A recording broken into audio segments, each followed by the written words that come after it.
If you've ever heard of SMART goals, you know it stands for specific, measurable, attainable or achievable, realistic, and time-driven.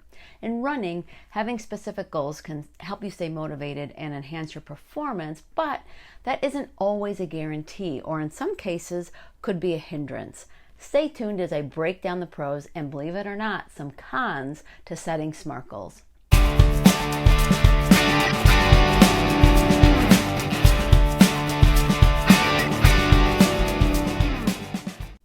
Hey there, Wrinkled Runner here. For some of us that run, having a big goal is just part of what we do. When we set goals, making them as specific as possible can help us stay motivated and stay working towards those goals rather than something vague.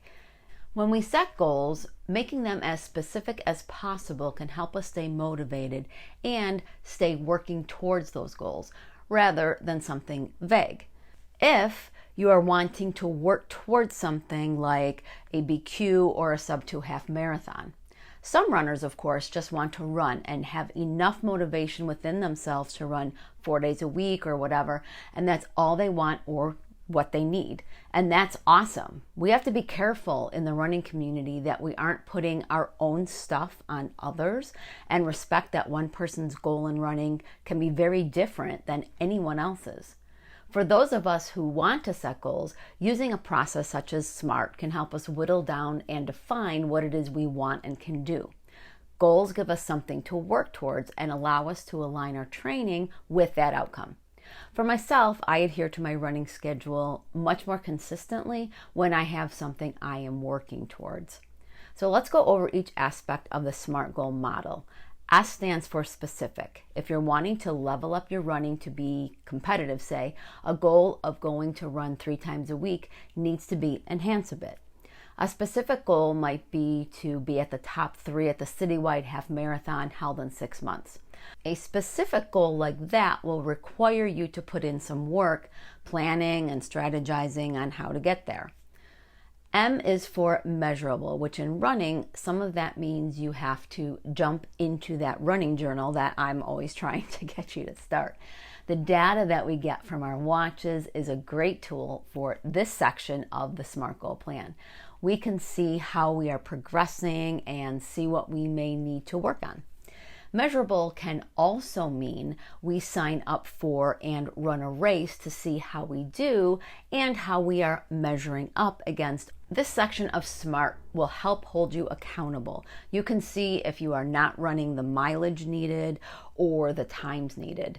It gives you a snapshot of how you are doing versus where you want to be, which leads us to attainable. All this measuring will show you if what your outcome goal is can be achieved in the time frame that you're going for. If you are keeping track of where you are, you can make adjustments to your goal. This is where some people get in trouble. They have the specific and measurable and time-based pieces, but ignore the attainable and realistic. It looks like in theory you're using the SMART system, but part of this is knowing when to adjust those goals. Adjusting is just part of the process. We have to look at it as just part of training, not as a failure or not being able to reach our goals. So the realistic goes hand in hand with attainable, but it's something a bit different. I may have the physical capability of running a sub-4 hour marathon, but it might not be realistic for me at this point in time. Maybe I have to watch grandchildren a few days a week, so I can't get the runs in. Maybe I get an injury that takes me out of running for a few weeks. Maybe a family member gets sick that I have to devote some time to. Whatever the reason, life sometimes makes it so that my goals aren't attainable at this time. The realistic part of these goals may come to play at any time during the process, so that adjustment can be necessary whenever. You may have to reassess once a month for longer term goals and see if you are still on track. This is where having process goals comes into play. So have some goals that are super attainable on the way to the big goal. For example, in our top 3 half marathon situation, maybe a process goal would be to be in the top 3 of your age group before trying to go for overall, and then go for being in the top 10 overall, etc. Finally, T stands for time-based. One of my goals is to run an ultra marathon. Now, I could conceivably shoot for that goal until I die. My time frame is before I'm 60, so that means I have a little over 4 years to do it. This helps my planning and strategy to be more proactive to making that goal happen. Having goals can be important to keep us motivated, like I said, confident, and gives us wins along the way. But having these very specific goals can also have some cons attached to them. If we ignore the fact that adjustment will need to happen, if our goals are overly rigid, it can lead to disappointment if we don't attain that goal, which can lead to quitting entirely or low self-esteem. Definitely not an outcome that any of us want. When we try to make a goal overly specific to the exclusion of anything else, it can restrict our flexibility, and that will kind of make you crazy. How many of us have had such a rigid definition of what we want to achieve that we run on icy roads in the winter, run in dangerously hot weather, or say no to a friend for lunch because we have to get that run in? If you find yourself not being flexible with your training, you are probably ignoring the attainable/realistic time part of the SMART equation. Training and outcome goals almost always need to be adjusted. It's part of training. It's not something to try and avoid. This is why having reassessing periods along the way is so important. Know how to check yourself for overtraining. Know when life is telling you that a time frame may have to be moved. Know when the runs are always feeling like a 7, that your pacing needs to be dialed back, and therefore a time goal for a race may need to happen next year instead of next month. You will be so much happier if you adjust your goals along the way. It will take a lot of stress off you, and you will enjoy the process more. If your running workouts become a chore or a dread instead of having some fun, and you're not an elite or professional runner, it may be time to rethink. You may have to chuck that goal for a few months and just learn to love running again.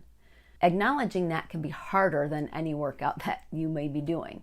Make sure whatever your goal is, it's really what you want. Intrinsic goals, which come from inside, help us in the long term. Extrinsic, which comes from outside, say a friend or a parent want you to win a particular race, rarely keeps us motivated for the right reasons.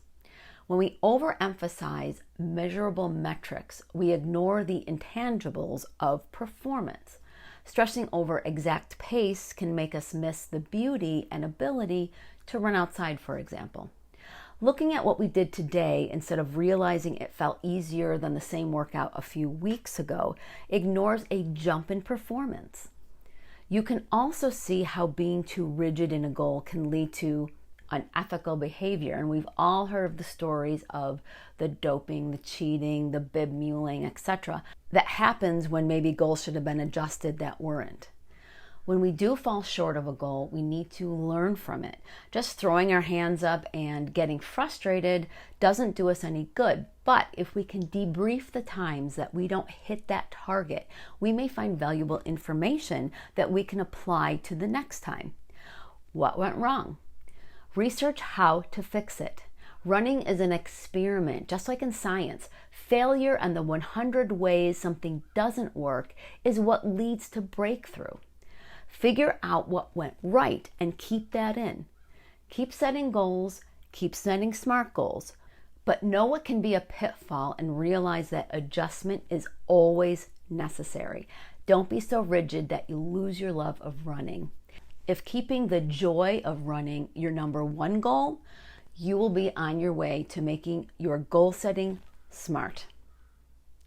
One thing that I do as a running coach is help my clients to set realistic goals and look at the whole picture to adjust when necessary. If you would like some help, head to the coaching link in the description. You can also sign up for my once a month newsletter to get links to all the Wrinkled Runner content and anything else that I'm finding helpful to runners. Thanks for watching, and I'll see you on the run.